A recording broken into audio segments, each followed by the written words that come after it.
देश की सबसे बड़ी बीमा कंपनी भारतीय जीवन बीमा निगम यानी एलआईसी के बारे में शायद आपको ये पता नहीं होगा कि ये देश की सबसे बड़ी घरेलू संस्थागत निवेशक भी है।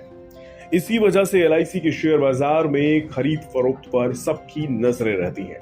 तो अब खबर यह है कि एलआईसी के शेयरों में इन्वेस्टमेंट और पोर्टफोलियो से जुड़ा एक बड़ा आंकड़ा सामने आ गया है। यानी 2022 में जुलाई से सितंबर के दौरान एलआईसी ने किन शेयरों को खरीदा और कहां बिकवाली की।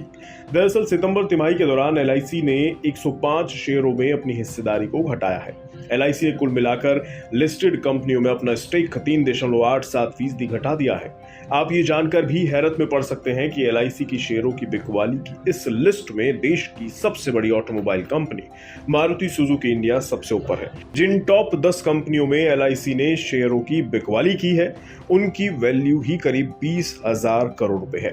प्राइम डेटाबेस के आंकड़ों से इस बात का पता चल रहा है। इससे ही आप अंदाजा लगा सकते हैं कि सितंबर तिमाही में एलआईसी ने किस बड़े लेवल पर शेयरों की बिकवाली की है। डिटेल में देखें तो एलआईसी ने सितंबर तिमाही के दौरान मारुति सुजुकी के 43.2 लाख शेयरों को बेचा है। पहली तिमाही में मारुति में एलआईसी का स्टेक 4.86% था, जो दूसरी तिमाही में घटकर 3.43% रह गया। इस पूरी बिक्री की कीमत करीब 3,814 करोड़ रुपए है। दूसरी तरफ ऐसा दिखाई दे रहा है कि एलआईसी का अडानी ग्रुप पर भरोसा बढ़ा है। अडानी ग्रुप की 7 लिस्टेड कंपनियों के शेयर होल्डिंग पैटर्न को देखें तो एलआईसी ने इनमें से 4 कंपनियों में गुजरे 1 साल में अपनी हिस्सेदारी बढ़ाई है। ये कंपनियां हैं Adani enterprises, Adani green energy, Adani total gas और अडानी ट्रांसमिशन। 1 साल पहले के मुकाबले एलआईसी का स्टेक अडानी ग्रुप की फ्लैगशिप कंपनी एईएल में 2.22% से बढ़कर सितंबर के आखिरी में 4.02% पर पहुंच गया है। अडानी टोटल गैस में एलआईसी का स्टेक सितंबर 2021 में 3.58% था, जो कि इस साल सितंबर में बढ़कर 5.77% हो गया। अडानी ट्रांसमिशन की बात करें तो इसमें एलआईसी का स्टेक 3.46% हो गया, जो कि 1 साल पहले के सितंबर तिमाही के आखिरी में 2.42% था। अडानी ग्रीन में एलआईसी का स्टेक 1.15% है। अब एलआईसी की इस बिक्री को 2 तरह से देखा जा सकता है। या तो बाजार को लेकर एलआईसी का रुख सतर्कता वाला बना हुआ है, या फिर जुलाई से सितंबर के दौरान बाजार की तेजी का फायदा उठाते हुए बीमा कंपनी ने प्रॉफिट बुकिंग की है। जुलाई से सितंबर के दौरान भारतीय बाजारों ने तगड़ा रिटर्न भी दिया है। सेंसेक्स और निफ्टी दोनों ही इस दौरान 8.3% चढ़े हैं। दूसरी ओर बीएसई 500 में करीब 11% की तेजी आई है। अगर खरीद की बात करें तो गुजरी तिमाही के दौरान 72 कंपनियों में एलआईसी की होल्डिंग बढ़ी है।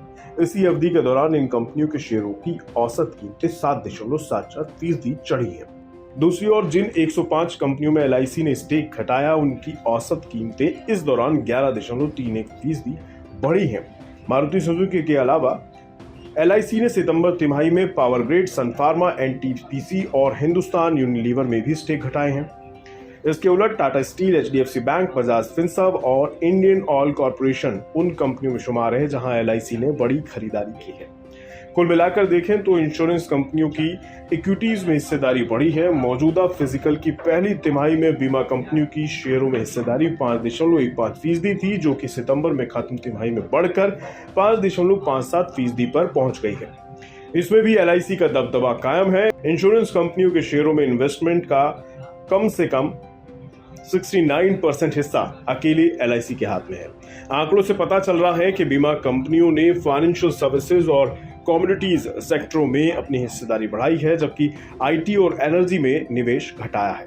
एलआईसी के सितंबर तिमाही में शेयरों की खरीद फरोख्त के आंकड़े इस लिहाज से भी अहम हैं क्योंकि इस साल मई में बीमा कंपनी शेयर बाजार में लिस्ट हुई। एलआईसी के आईपीओ में इन्वेस्टर्स ने बढ़ चढ़कर हिस्सा भी लिया था। हालांकि 949 रुपए के इशू प्राइस के मुकाबले इसका शेयर 17 नवंबर को 645 रुपए के करीब कारोबार कर रहा था। यानी एलआईसी के शेयर होल्डर्स को इस शेयर में खासा नुकसान हुआ।